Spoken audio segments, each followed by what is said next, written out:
வணக்கம். வருகிற ஜூலை மாதம் 1ஆம் தேதி சென்னை அம்பத்தூர் ஸ்ரீ கன்னிகா பரமேஸ்வரி அம்மன் ஆலயத்தினுடைய கும்பாபிஷேகம் நடைபெற இருக்கிறது. இந்த ஆலயத்திற்கு பல சிறப்புகள் உள்ளன. உதாரணமாக, ஸ்ரீ கன்னிகா பரமேஸ்வரி சேரிட்டபிள் ட்ரஸ்ட் வருடம் ஒரு வாசவி கோயில் என்கின்ற மகத்தான திட்டத்தின்படி அமைக்கப்பட்டுள்ள முதல் கோயில் இதுதான்.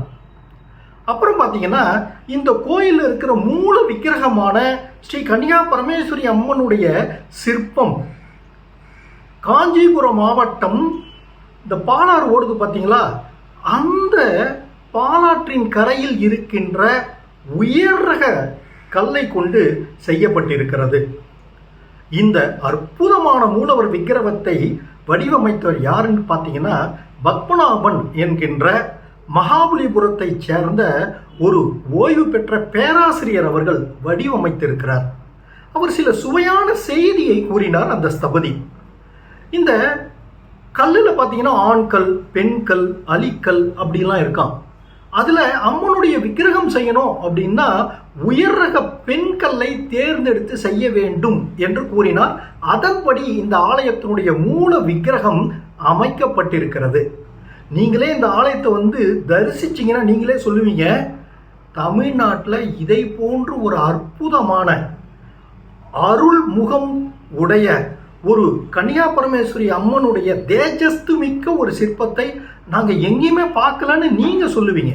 அதை போன்ற அற்புதமாக இந்த ஆலயத்தினுடைய மூல விக்கிரகம் அமைந்திருக்கிறது.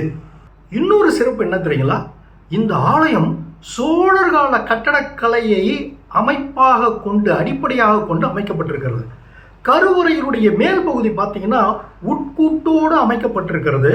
எனவே அந்த கோபுரத்தினுடைய கலசத்தின் வாயிலாக பிரபஞ்ச சக்தி அற்புதமாக உள்ளே பாய்ந்து பக்தர்களுக்கு சேரும் என்று கூறுகிறார்கள்.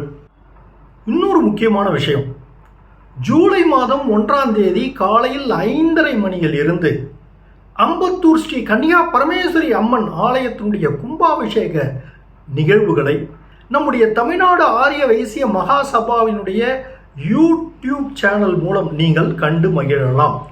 அதில் பல அரிய கருத்துக்களை நீங்கள் கேட்கப் போகிறீர்கள். என்னோடு இணைந்து பெண்ணாகரம் திருமதி பிரவீனா அருண் அவர்களும் சிங்கப்பூர் ஹரிபாபு அவர்களும் நேரடி காட்சிகளை உங்களுக்கு விளக்க இருக்கிறார்கள். அதில் கும்பாபிஷேகம் என்றால் என்ன, எதற்காக 12 வருடத்திற்கு ஒரு முறை கும்பாபிஷேகம் செய்ய வேண்டும் என்பதனை எளிமையான தமிழிலும் தெலுங்கிலும் நாங்கள் கூற இருக்கிறோம். ஒரு சின்ன உதாரணம் பாருங்க.